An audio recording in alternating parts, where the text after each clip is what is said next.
Sir చెప్పండి, ఉదయం నుంచి కూడా పోలీస్ బలగాలు ఇక్కడ ఉన్నటువంటి పరిస్థితి, బీఆర్ఎస్ నాయకుల పైన కొంత మంది పైన అత్యుత్సాహం చూపించినటువంటి పరిస్థితి ఏం జరుగుతుంది అనుకోవచ్చు?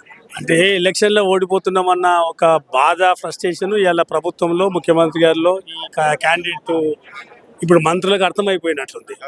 అందుకే ఇవాళ మమ్మల్ని అందరినీ డిస్టర్బ్ చేసి జూబ్లీహిల్స్ కాన్స్టిట్యున్సీ బయట ఉన్న ఇంట్లో మరిజనాథ్ రెడ్డి ఇంట్లో వాళ్ళని ఇంట్లోకి రానియకుండా ఇట్లా సెర్చ్ చేయడం. సెర్చ్కు పేపర్ ఏముందా అంటే దానికి ఏం లేదు. సరే సెర్చ్ చేసినప్పుడు మీడియానో లేకపోతే ఇంట్లోనో ఎవరినో పెట్టాలి కదా, ఎవరిని లేకుండా సెర్చ్ చేస్తాం, ఇంట్లోకే రానిస్తలేరు. అంటే దీన్ని ఒక సీన్ క్రియేట్ చేసి ఒక భయాందోళనకు గురి చేసి ఈ ఎలక్షన్లో గెలవాలని. దాంతో ఇవాళ ఏమైంది, ఇవాళ మేము 5-6 మంది మాజీ ఎమ్మెల్యేలను ప్రచారం ఇచ్చి పెట్టుకొని వచ్చినాం. అంటే అట్లా డిస్టర్బ్ చేయాలి. తర్వాత ప్రజల్లో కూడా భయం సృష్టించాలా. ఇప్పుడు మన ముఖ్యమంత్రి గారు వచ్చి ఒక మీటింగ్లో గెలవకపోతే సన్న బియ్యం బంద్ చేస్తాం, కరెంటు బంద్ చేస్తాం అంటే ఓ పక్క సీఎం గారు బెదిరిస్తారు, ఓ పక్క ఎమ్మెల్యే గారు బెదిరిస్తారు, ఎమ్మెల్యే క్యాండిడేట్ బెదిరిస్తారు. అంటే ఈ వాతావరణం ఏంది అని అర్థమైతే లేదు. ప్రజలను నేను మంచి పని చేసిన 2 ఏళ్ల కాలంలో అని చెప్పి ఓట్లు అడగాల.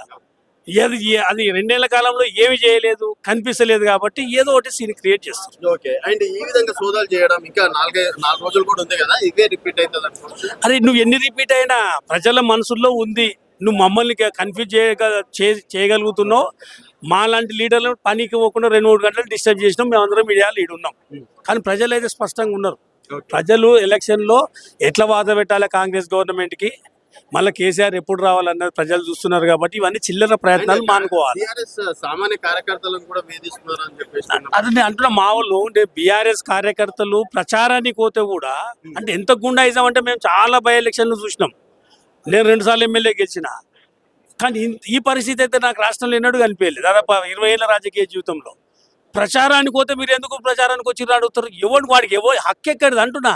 ఎవడు ఏ ఊరు నుంచి అయినా రావచ్చు. మేము ఓట్లు అడిగేది కదా, ఓట్లు అడుగుతున్నాం. ఓట్లు అడిగితే కూడా బెదిరిస్తున్నారు. స్టార్టింగ్ ఒక మాట అన్నారు, ఎవరు కూడా గల్లీ దాటి వాడు అయ్యే జాగిరా అంటున్నా నేను. ఎవరిని అయ్యే జాగిరా జూబ్లీహిల్స్ లేదా హైదరాబాద్ రాష్ట్రం కదా, ఇది రాష్ట్ర రాజధాని కదా, ఎవరికైనా హక్కు ఉంటుంది. సామాన్యులకు కూడా హక్కు ఉంటుంది ఓటు అడగడానికి. వస్తారు, అడుగుతారు.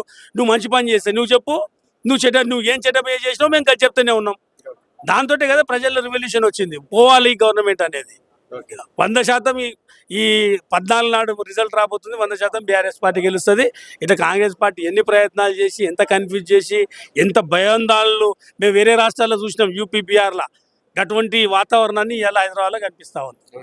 సో ఇలాంటి దానికైతే బీఆర్ఎస్ పార్టీ భయపడదని చెప్పేసి కూడా బీఆర్ఎస్ పార్టీ మాజీ ఎమ్మెల్యేలు కూడా చెప్తున్నటువంటి పరిస్థితి.